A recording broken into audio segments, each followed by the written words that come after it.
listen, I'm going to talk Westbrook. Let's just get it out of the way. I'm going to talk Westbrook. And a lot of people, he didn't play well last night. Oh, no, he didn't play bad last night. That's what you get in 50% of Russell Westbrook playoff games.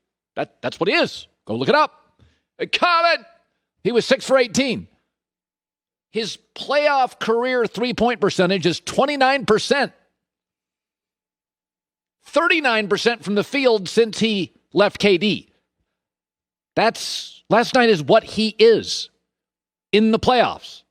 He's 32, playing basketball since probably 7, 8 years old, maybe younger. He's been playing 25 years. He's got no feel for the game. He's got no feel for the game. I mean, if he was a sports car, he would never downshift. If he was a NASCAR driver, he'd hit every third wall. There's an old saying in football, like, live for another down.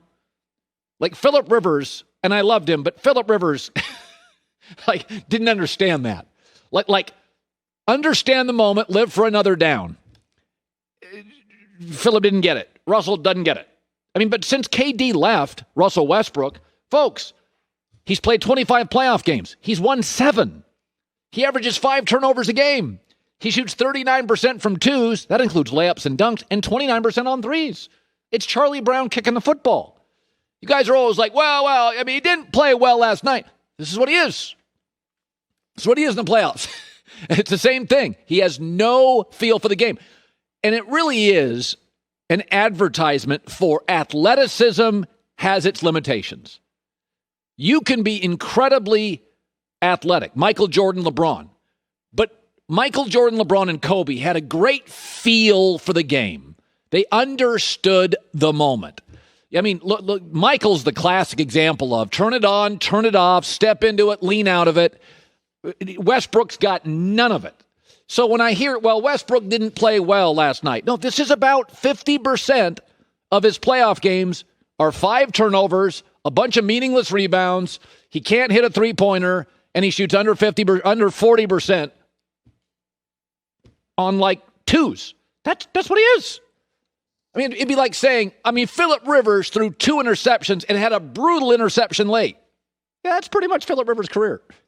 You can't tell me, I cannot believe Phillip Rivers threw a pick late in the big game. Well, that's on you, because that's like half of his big games. He threw a pick, and you'd be like, Phillip, what are you doing? You started for like 10, 12 years. So people say, you're anti-Westbrook. We've gotten to a point, the media is so soft that if you're honest about players, you're mean. That's what Westbrook's playoff games look like, 1 out of 2. Now, he will light it up at some point in the postseason if they remain. And by the way, the fanboys will race to social media to remind me, but that really wasn't a terrible Westbrook game. It was about half of what you see in the postseason. He's played 25 since he's left KD. He's won 7. That's it. Looking forward to the Lakers and the Warriors tonight. I think the Warriors are kind of a messy team. Steph is hiding a lot of the truths, which is the James Wiseman is an odd fit. Clay's hurt. Draymond past his prime. It's Andrew Wiggins you really trust, and Steph kind of makes it all work, puts him on his back, gets him into the playoffs.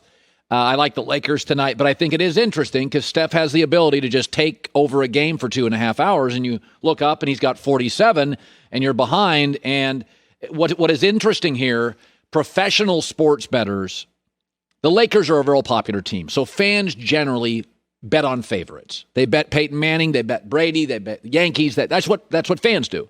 Professional bettors often fade the favorites if they think they're overvalued. So the line came out for tonight's game, Lakers by 7 at home. Now it was at one point down to 4.5. That tells you professional bettors are fading the Lakers big. Why would that be? A lot of it's Anthony Davis's injuries. I mean, we know LeBron's going to be there and be LeBron. Like, he won't be 100%, but LeBron's going to be fine. I think a lot of this comes down to Anthony Davis. And here's the thing about athletes is how you age as a pro athlete will tell me how committed you were as a young athlete. And Anthony Davis, to me, feels a little bit like Carmelo Anthony. God gave him gifts he gives almost nobody. But by like 33 years old, Melo was in the same draft class as LeBron. By 33 in Oklahoma City, he was a role player. He's going to be a Hall of Famer. He's a role player. There was no grind to Carmelo Anthony. from what I've heard from two sources, Anthony Davis is a lot closer to Big Ben than he is Tom Brady. And he's only 28 years old, and his body is falling apart. Remember the game Operation as a kid? Everybody played that game, the little shock thing you'd play Operation. We ran out of room today with Anthony Davis. He's 28 years old. He has fallen apart. And by the way, this is a very crucial year for the Lakers, and I'll tell you why. Not only is LeBron getting older, not only is increasingly Anthony Davis's body, he can't get through 2 weeks, but Jamal Murray's out this year for Denver. They're not a championship team. Phoenix is probably 1 year away from going from bad to good to title team. Dallas, Luka's going to develop.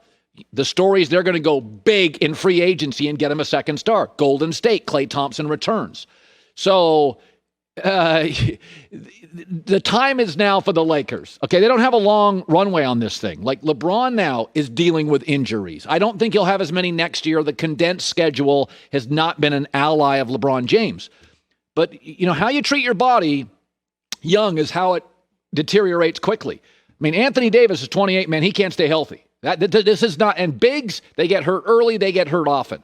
So I think it has to be discouraging for LeBron, as I've said, because LeBron and AD fit well together, and AD's an incredibly likable player, and I think LeBron mostly gets along with virtually anybody. I mean, J.R. Smith was cuckoo for Cocoa Puffs, and LeBron James put his arms around him, and they got along fine. Kyrie Irving, for a couple years, they got along fine. But I think it's discouraging because this was the year off the championship into a condensed schedule. LeBron was going to scale back a little. Here's a baton. And AD was not in shape. He came into camp. He was not ready to play. And now he's fallen apart. And I do think LeBron's not going to go public with it. I think it's discouraging. And LeBron knows clock's running out. Don't have forever. Schroeder's going to leave. They're not going to re-sign him. Anthony Davis is here for the long term. Andre Drummond's leaving. LeBron's going to have to go big free agent market. Steph's got a year more in Golden State. You can't get him right now. So this is going to be very interesting to watch this. If Anthony Davis goes down with an injury in the next 2 weeks, like the LeBron stuff, it's over. Like there's just no LeBron's tied to him now. You know, I think he would never say it publicly, but I see a Big Ben thing here. Some guys age great. Melo did not. Big Ben has not. I worry if AD goes down in these playoffs, AD does not. What you put in, you get out later in life with your body as a pro athlete. Hi, everybody. Thanks for watching. Subscribe here to get the latest from the show. Also, be sure to check out more of the best clips from The Herd or go watch a few segments from other shows on FS1.